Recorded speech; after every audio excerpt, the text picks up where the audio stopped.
Okay. So have you all understood the concept of stem cells, their location and everything properly? Yes, everyone? Yes, Yeah. Okay. Now this but as sir a वो हाँ बोलो. Red bone marrow marrow है ना, हम्म. हाँ तो एक movie में दिखाया था कि मतलब एक पर्सन को चलने नहीं होता तो उसके फादर के रेड बोन मैरो लिया और उसमें ट्रांसफर किया तो उसको चलने होता Yes. है, There is तो a वो क्या है? yes. तो एक सर्जरी है जिसको बोन मैरो ट्रांसप्लांटेशन करके बोलते हैं. कि बोन मैरो में क्या होता है कि अभी जैसे मैंने बताया बोन मैरो के अंदर सेल्स ब्लड के सेल्स बनते हैं. You know our RBC, red blood cells, right?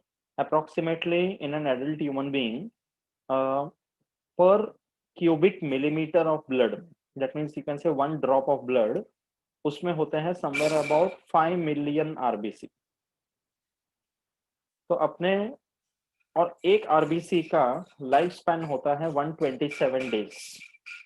कि आज अगर कोई आरबीसी बना नया वाला तो आफ्टर 127 डेज वो डिस्ट्रॉय हो जाते हैं. बोन मैरो में बनेगा, न्यू बॉर्न आरबीसी आएगा, 127 डेज तक ब्लड में सर्कुलेट करेगा, ऑक्सीजन ट्रांसफर करेगा, वो सब काम करेगा. After 127 days they are destroyed in the liver. Okay. But वो डिस्ट्रॉय हो जाते हैं, मतलब साइमल्टेनियसली लिवर में पुराने आरबीसी डिस्ट्रॉय भी होते रहते हैं, बोन मैरो में नए आरबीसी भी बनते रहते हैं. So person who is having a problem with this, उसके बोन मैरो में प्रॉपर आरबीसी नहीं बनते रहते. तो अभी जैसे तुमने बताया कि उसको चलने नहीं हो रहा था, तो the main point is that RBCs are the oxygen carriers and constantly अपने बॉडी के सारे लिविंग हेल्दी ऑर्गन्स को ऑक्सीजन का जरूरत रहता है. बिकॉज रेस्पिरेशन चलते रहते हैं, ऑक्सीजन कांस्टेंट सप्लाई चाहिए. तो आरबीसी ठीक से बन नहीं रहे, उसका नंबर कम है, ऑक्सीजन कम पहुंचाया जा रहा है ऑर्गन्स को, तो सारे ऑर्गन्स के बीच में कोऑर्डिनेशन नहीं है. तो डॉक्टर्स ने क्या किया, बोन मैरो ट्रांसप्लांट किया. उसके फादर जो हेल्दी पर्सन थे उनमें से हेल्दी बोन मैरो को ट्रांसफर किया. तो now this person is able to produce normal RBC. तो ऑक्सीजन का सप्लाई बराबर मिलने लगा, तो चलने लगा. That is a surgery. But bone marrow transplantation is a very complicated procedure. And ये सुनने में आ रहा है कि bone marrow transplantation is a very very painful procedure. It's extremely painful surgery. During surgery तो नहीं पता चलेगा कुछ, but after surgery it is very very painful. Bone marrow transplantation. Okay, you can imagine long bones को cut करके उसके अंदर डाला जाता है, तो उसको हील होने में टाइम लगता है. ठीक है. Okay. So stem cell preservation. Now as I said कि स्टेम सेल्स जो हैं, ओके, इतना हमें पता है कि उसके सोर्सेस क्या है and how we can use them in different ways. तो अभी उसका प्रिजर्वेशन का भी ऑप्शंस है. Now when the embryonic growth is going on, that time the blastocyst stage has reached, the stem cells are available. तो उस stem cell को, थोड़े सेल्स को मैं निकाल के पहले से ही प्रिजर्व करके रखूं. What do you mean by preservation? Simple words में उसको मैं स्टोर करके रख सकता हूँ. सर आपकी आवाज ब्रेक हो गई. ओके. प्रिजर्वेशन का मतलब है स्टोरेज. ओके, कि स्टेम सेल्स को मैंने स्टोर करके रखा है. तो उसको कहीं पर भी स्टोर करके नहीं रख सकते, because they are living cells, they are active cells. तो उसको उसी फॉर्म में मुझे प्रिजर्व करना है. So it requires proper conditions. तो स्टेम सेल को कैसे प्रिजर्व करेंगे? They are stored in small sterile vials like this. Okay, छोटे छोटे ऐसा ट्यूब्स या वायल्स जैसे होते हैं, लाइक लिक्विड सोल्यूशन में स्टेम सेल्स को ऐसा स्टोर करते हैं. This liquid that is shown here contains the stem sales. ऐसे बहुत सारे होंगे, प्रॉपर लेबलिंग टैगिंग सब कुछ रहेगा. And then they are cryopreserved. Cryopreservation का मतलब है लिक्विड नाइट्रोजन करके आते हैं. Nitrogen is N2, normally it is a gas. Okay, but उसको कंप्रेस करके लिक्विफाइड फॉर्म में भी अवेलेबल है. बट उसका टेम्परेचर होता है -135 टू -190 डिग्री. सी दिस, ऐसे आता है liquid nitrogen. It is not easy to handle. Bare hand से तो कभी नहीं टच करना है. Okay, you require very good gloves and all for that. So liquid nitrogen का टैंक्स होता है, ऐसे फ्यूम्स आते रहते हैं, बट ये कितना टेम्परेचर है, up to -190. You can imagine how cold it can be. ऐसे टैंक के अंदर लिक्विड नाइट्रोजन में इन वायल्स को स्टोर करके रखते हैं. This is how this big tanks are available. Okay, तो इसके अंदर स्टोर करके रखा जाता है. So there is a stem cell bank. तो स्टेम सेल बैंक्स में ऐसे फैसिलिटीज होते हैं where one can register doctors के हेल्प से, उनके गाइडेंस से, and you can tell them कि okay I want my stem cells to be stored, या अपने बच्चे का स्टेम सेल को स्टोर करके रखना है, प्रिजर्व करके रखना है. तो whatever charges and all will be there, one has to pay. And there are experts who are able to deal with all this. They will do the needful. Understood कैसे preserve करते हैं stem cells को? Okay, everyone, I hope everybody is there with me in the discussion. Pranav, Anandita, Mrunal, Gargi. हाँ sir, I am there. Yes. ठीक है, समझ में आ रहा है? I hope you are finding it interesting also. कुछ नया चीज है, राइट? एग्जाम में भी आ सकते हैं. This is everything from the text book I have included. सिर्फ उसके रिलेटेड थोड़े फोटोज वगैरह इंटरेस्टिंग निकाले मैंने, so that you understand better. ठीक है, ओके. सो जैसे स्टेम सेल पे रिसर्च होते हैं. अभी वो तो हमने स्टेम सेल का यूजेस वगैरह सब देख लिया. Now there is a research on stem cells. Okay, something similar only, but दो तरह के रिसर्च होते हैं. First one is the stem cells which are derived from embryo. So you have embryonic stem cells. Okay, तो embryonic stem cell का अभी हमने देखा कि जैसे फर्टिलाइजेशन हुआ, ब्लास्टोसिस्ट बन गया, इनर सेल मास में से कुछ सेल्स होते हैं जिसको मैंने स्टेम सेल बना कर लिया, and then you create their colony या इंक्रीज देयर नंबर.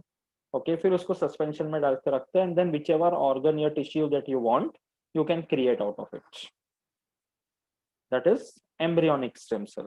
तो उससे रिलेटेड कुछ इंपॉर्टेंट पॉइंट्स याद रखना है कि if you are into research into embryonic stem cells. Okay, तो सबसे पहले ये ध्यान में रखना है कि सेल्स का जो डिफरेंशिएशन है, ओके, वो कंसेप्शन के 14th डे में स्टार्ट होते हैं. This can be points in objective type questions. Conception का मतलब है fertilization. Okay, that means when the ovum gets fertilized and the zygote is formed. From that day when you count, approximately 14th day में cell का differentiation start होता है. That means till that day, all the cells are exactly the same. उसके बाद वो different होना शुरू होते हैं. That is cell differentiation. This point has to be noted. Okay, कि अगर मुझे stem cell चाहिए तो before 14th day I should take. In fact, it should be ये देखो एम्ब्रियोनिक सेल्स बिफोर डिफरेंशिएशन, उसको बोलते हैं embryonic stem cells. After the differentiate then you can not call them as stem cells because वो differentiate हो चुके हैं. Nervous tissue या मस्कुलर टिश्यू या कुछ तो बन चुके हैं, फिर उसको हम लोग ट्रेन नहीं कर सकते कुछ और टिश्यू बनाने के लिए. But before the differentiate they are having the capacity. Okay, तो बिफोर डिफरेंशिएशन उनको एम्ब्रियोनिक स्टेम सेल बोलते हैं. ओके, एंड देन ये देखो एम्ब्रियोनिक स्टेम सेल्स जितने भी होते हैं ह्यूमन बीइंग्स में, from that there can be 220 other different type of cells which can be formed. Maximum number I am telling. Okay, 220 different type of cells can be formed from embryonic stem cells. Okay, and ये देखो this word also I told you some time back, pluripotency. Plants में क्या होता है? Totipotency. Animals and human beings में प्लूरिपोटेंसी.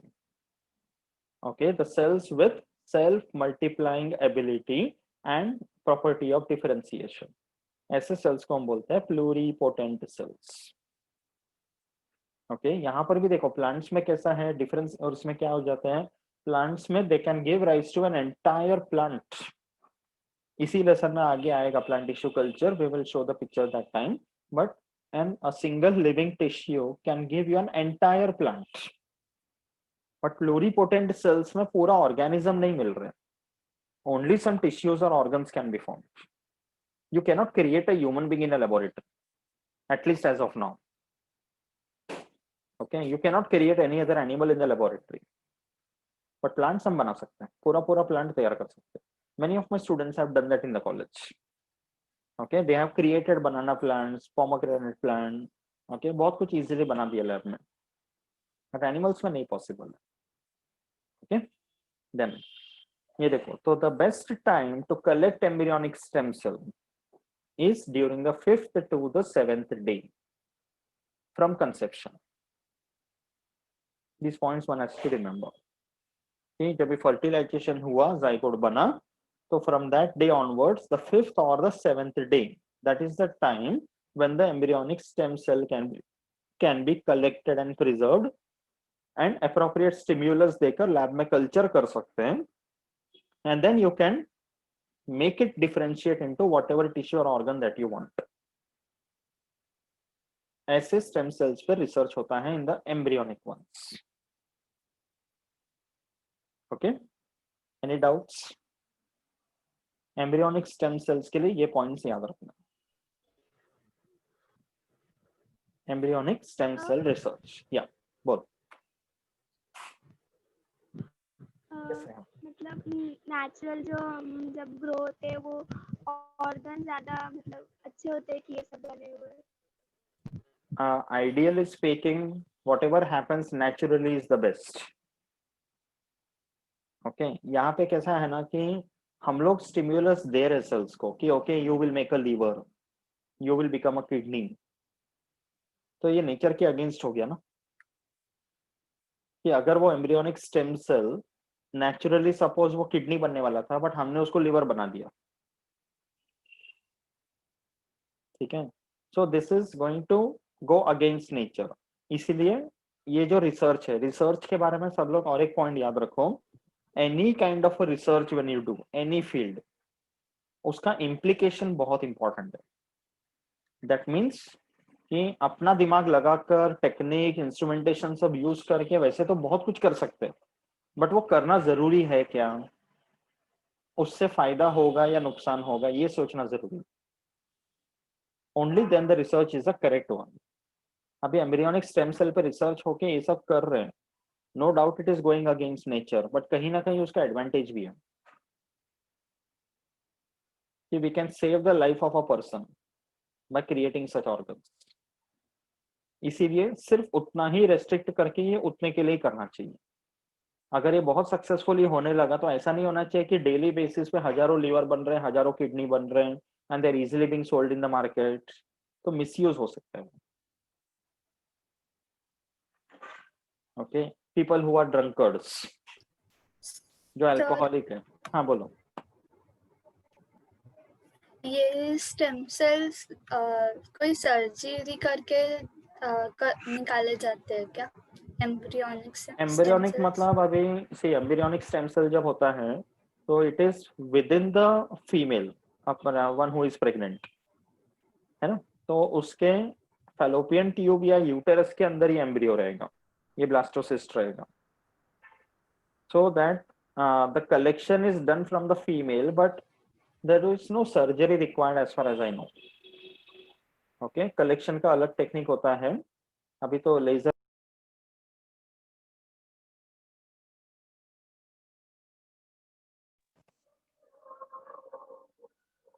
Am I audible? Yes. Okay. Yeah. Okay. So मैं कह रहा था कि the embryonic stem cell, right? So from the embryonic stem cell, when you have to collect, it is collected from a pregnant female. Okay. So pregnant female से जब collect किया जाता है, so doctors have their own technique, and I don't think so surgery should be required for that. Okay. कुछ induce करके भी ले सकते हैं, but only a person who is into medical field will be able to tell that better. ठीक है. The second type, embryo stem cell research का first type था embryonic stem cell.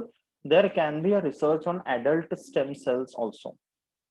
Okay, ये एक slide आज के लिए कर लेते हैं, then we will stop. We'll continue next time. Okay, adult stem cells. So there are certain, अभी जैसे मैंने बताया कि adipose tissue, okay, adipose tissue is the one, fat cells जो एडल्ट में रहेगा, ओके, उसमें से स्टेम सेल्स को निकाल सकते हैं। तो फैट सेल्स को एक्सट्रैक्ट किया जाता है, there are certain chemicals which are added, you don't need to know all that, and उसको लेबोरेटरी में कल्चर करके उसके अंदर का मैकेनिज्म बदलते हैं, and then we can make whatever cell that you want out of it. Okay, तो bone का सेल्स बन गया, राइट। एंड इसमें क्या हो जाता है कि इंटरनल कोई अगर इंजरी हो गया, हीलिंग वगैरह करना है, तो it is possible using this. Okay, फिर देखो, 3 main sources of stem cells in the case of adults.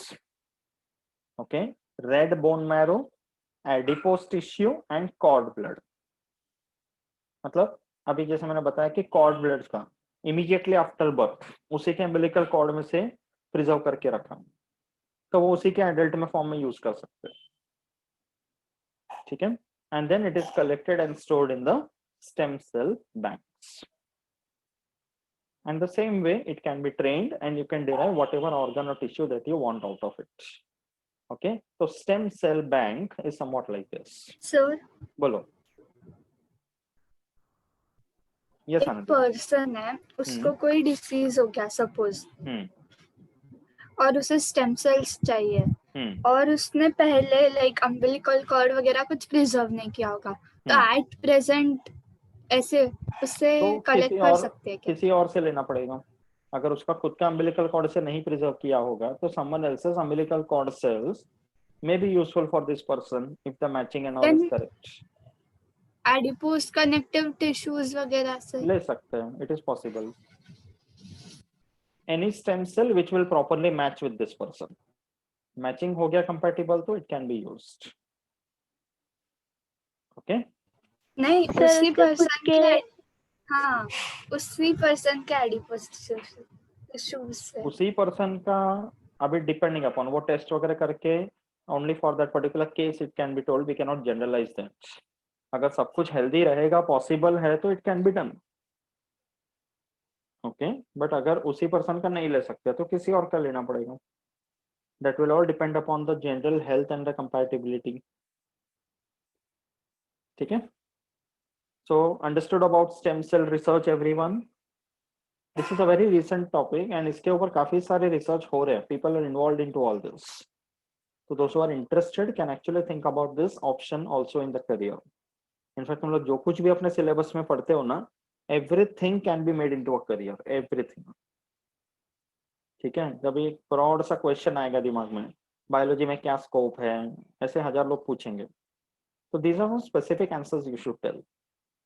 And then out of that you tell कि okay, मुझे इसमें इंटरेस्ट है, I want to go ahead in this. Follow your passion. Okay, and जैसे मैंने बताया कि मेरे research का भी जो वीडियो या कुछ है, I will send you. All of you can go through it and give me your opinion. कैसा लगा वो बताओ, whether how much you have understood and all. Okay, interaction रखो, that time you will understand. Even मेरे time में अभी तुम लोगों को तो बहुत ही अच्छा है कि you have internet facility in your hand, you have people telling you about all this, तो अवेयरनेस है. In my time, now if I compare myself with all of you, when I was in 10th standard, we were not knowing any of this. Even our own teachers and all, I cannot blame them, but they were also not much aware. Internet तो था ही नहीं उस time पे, hardly anything was there. Mobile phone वगैरह सब बाद में आया, so that was the facility lacking and all which was there. जो अभी 2010 के बाद से ये सब changes बढ़ गया. Okay, so that's why this awareness is there. So the only thing what you तभी can सब do लोग is, साइबर कैफेज यूज करते थे ना, बहुत ज्यादा भी नहीं लेकिन ऐसा, बिकॉज इंटरनेट भी कॉस्टली रहता था, साइबर कैफे भी कॉस्टली हुआ करते थे, and it used to work slow also. Okay, so that time it was not that easy to access, and even with in the internet also information जल्दी नहीं मिलता था. अभी बहुत ज्यादा एक्सप्लोर होने लगे. गूगल आ गया, सर्च इंजिन्स आ गए, 2010 के बाद तो यूट्यूब आ गया. तो यूट्यूब में कितना अच्छे अच्छे एनिमेटेड वीडियोस वगैरह मिलते हैं इससे related, you can actually take a look. तो whatever you find interesting ना, उसके बारे में नेट पे सर्च करो. Everything you can not expect in one lecture. जितना बेस्ट पॉसिबल है मैंने दिखाया. Okay, some things you can do from your side. कुछ नहीं तो यूट्यूब और गूगल है. अभी जैसे इंस्टीट्यूट के नाम मैंने बता दिए, So you can go to the website of that institute, take a look at the different labs, the people who are working, what kind of projects they are doing. Okay, उस institute के अंदर के photographs वगैरह देखो, so you'll come to know what kind of laboratories are there. ऐसे काम कर सकते हैं. At this stage, this is the thing you can do. तो अपना अपना interest को ढूंढो, so that by the time you reach that stage, you know what you want in your career. और क्वेश्चन मार्क मत आने दो करियर में कि अभी मैं क्या करूँगा, या रिजल्ट आने के बाद मार्क्स के हिसाब से देखेंगे. All those things should not happen. Okay, I am telling you, मेरे 10th स्टैंडर्ड में, मेरे 12th स्टैंडर्ड में, sorry, okay, obviously I was having PCMB. तो 12th स्टैंडर्ड में तभी मुझे डिसाइडेड था कि बायोलॉजी तो पसंद है, बट उसमें क्या वो तभी नहीं समझ में आ रहा था, because I was not having a proper guidance. तो 12th स्टैंडर्ड में, यू वोंट बिलीव, मुझे 100 में से बायोलॉजी में मिला 86 एंड मैथ्स में मिला है 95. But I know very well कि मुझे क्या चाहिए था. जैसे ही मैथ्स के मार्क्स देखे तो एवरीबॉडी वाज लाइक, बेटा इंजीनियरिंग करेगा, इंजीनियरिंग करेगा. तो that was the tendency, but I said no, don't go by the marks. हाँ, ऐसा सेम होता है. यस. ओके, तो इसलिए जो इंटरेस्ट है वही करो, so that you will give your 100%. Means मतलब बायोलॉजी अच्छा लगता है तो ज्यादा ये नहीं करते. हाँ. एंड मार्क्स से डिटरमाइन नहीं होता है कुछ भी, बिल्कुल नहीं होता. और मैथ्स हार्ड है तो प्रैक्टिस करते फिर मार्क्स मिलता है. मेरे टाइम पे ऐसा था, अनफॉर्चुनेटली मुझे मैथ्स के लिए बहुत अच्छे टीचर्स नहीं मिले, तो समझ में नहीं आ रहा था. आई फाउंड इट इंटरेस्टिंग, जितना मुझे समझ में आ रहा था मैं अच्छे से कर लेता था, बट समझाने वाले ठीक से थे ही नहीं.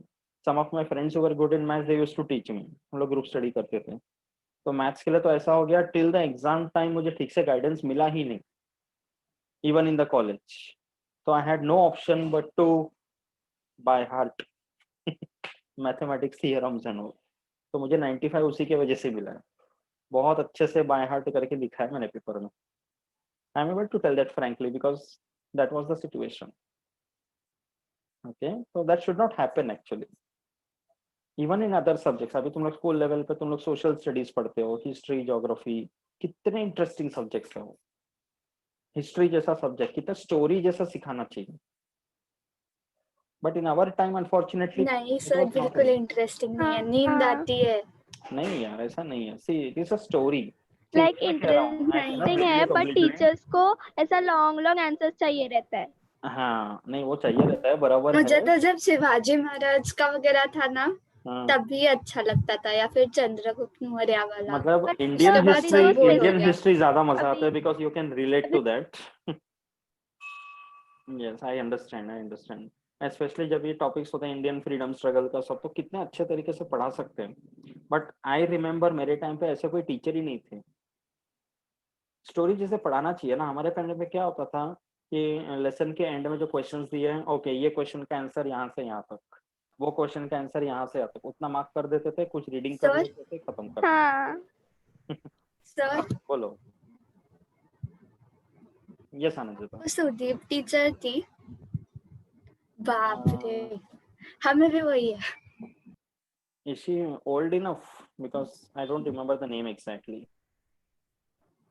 तो उसको जो जिनका मुझे क्योंकि मेरे दीदी को भी वही थी. याद था, तो होंगे शायद, फिर शायद चेहरा देखूंगा तो याद आएगा. बट अनफॉर्चुनेटली ऐसा सिचुएशन था. तो अभी कैसे, that time when we were in school, तो तभी इतना रियलाइज नहीं होता था. बट अभी ऐसा सोचते हैं कि अगर ये सब्जेक्ट ऐसे पढ़ाया जाता तो क्या मजा आता था, है ना. इट्स अ स्टोरी ना अल्टीमेटली. ज्योग्राफी भी पढ़ाते हैं तो कितने अच्छे इंटरेस्टिंग चीजें होते हैं, Indian geography, world geography, but वैसा नहीं पढ़ाते हैं. तो that doesn't create the interest at all. School level में सबसे इंपॉर्टेंट ये है कि स्टूडेंट के अंदर का इंटरेस्ट क्रिएट करो सब्जेक्ट में, रहता है जस्ट डूइंग टेक्निकली कि हाँ ये रीड कर लिया, ये हार्ड वर्ड को अंडरलाइन किया, ये आंसर मार्क कर दिया. That is only for exam point of view ना. इंटरेस्ट कैसे आएगा सब्जेक्ट में, राइट. तो ग्रूम योरसेल्फ, अपने आप को डिस्कवर करो, what you want in life, what field that you can not live, है ना. अपना जो पैशन है उसको फॉलो करो. And at the end when you look back, you should not regret anything. वो इम्पोर्टेंट है. And money does not come into picture everywhere. ठीक है, तो we will stop here for now. Next lecture में continue करते हैं, ठीक है. And I will share that video and all. Take a look. अभी So- मेरा 2019 का एक पेपर है इंटरनेशनल इसमें जर्नल में, एंड अंदर I am one of the editors for 3 international journals also. World में अलग अलग लोग जब पब्लिश करते हैं ना, पब्लिश करने के लिए जब अपना पेपर डालते हैं, तो I am one of the people जिनके पास पेपर आते हैं, मैं उसमें करेक्शंस वगैरह बेच कर उनको सेंड करता हूँ. ऐसा तो इट इज़ फन, पता चलता है कि क्या क्या काम होता है. अभी रिसेंटली एक नाइजीरिया का पेपर आया था, so there was some corrections which were done which I did. So this is a part of the process. ऐसा आई एम वर्किंग, मेरा मेन पार्ट तो है कॉलेज में पढ़ा रहा हूँ, और उसके साथ साथ ये नया नया चीज करना. ओके, तभी मजा आएगा. यस, कुछ पूछ रहे थे?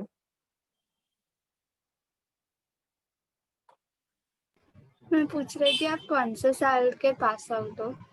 10th standard. मेरा हाँ. 10th स्टैंडर्ड कंप्लीट हुआ 2002. 12th स्टैंडर्ड हुआ 2004. यस, 10th स्टैंडर्ड में 87.06% आया था, बट अभी लगता है कुछ मतलब नहीं है. What you actually have in your mind and what you experience is the most important thing.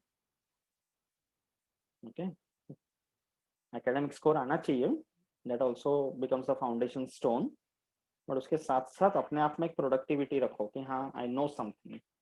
ऐसा नहीं होना चाहिए कि एग्जाम के लिए आज पढ़ लिया, सब खा लिया आंसर, एग्जाम में उल्टी करके आ गया, नेक्स्ट डे सब भूल गए. There's no point in learning like that.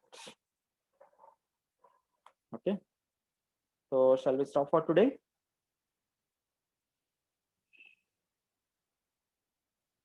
Yes. Okay, चलो, good night everyone. Sir, And see you next time. Yeah, बोलो. हाँ, what about this Sunday? Papers कब दोगे आप? Yes, पेपर्स मैंने शुरू किया है. I हाँ understand. चलेगा. कंप्लीट अपॉलॉजीज की बहुत डिले हो गया, बट कॉलेज यूनिवर्सिटी का सडन इतने सारे वर्कलोड आ गए, I literally did not have time. पिछले कुछ दिनों से एवरी डे 5-5 घंटे का मीटिंग अटेंड कर रहा हूँ मैं. तो total device time is too much, it plays a havoc on the health. इसलिए कहीं कुछ टाइम होता है मैं थोड़ा सा डिवाइसेस से दूर ही रहता हूँ फिर. ओके, तो बट मैंने काम स्टार्ट किया है. You will get all the papers at a stretch. ठीक है, मिल जाएगा पक्का, don't worry. And what about this coming Sunday? Microbiology. Introduction to microbiology, everyone. हाँ. Full lesson, Yes. ना? It's not a very big lesson, I suppose. पूरा रखोगे? तुम लोग बोलो, आधा रखना है तो आधा रखते हो. हाँ, सिर्फ वो नाम ही है. हाँ, सब एग्जांपल्स ही है. हाँ रख दो. चलो, full पूरा रख lesson, दो. full lesson, ठीक है. So this Sunday, introduction to microbiology, हाँ. full lesson, and पर टेक्स्ट बुक में से ही आएगा ना? only textbook, yes. ठीक है. And Sneha, please remind me. Okay. Yes. ठीक है. चलो, bye everyone. Good night. Bye.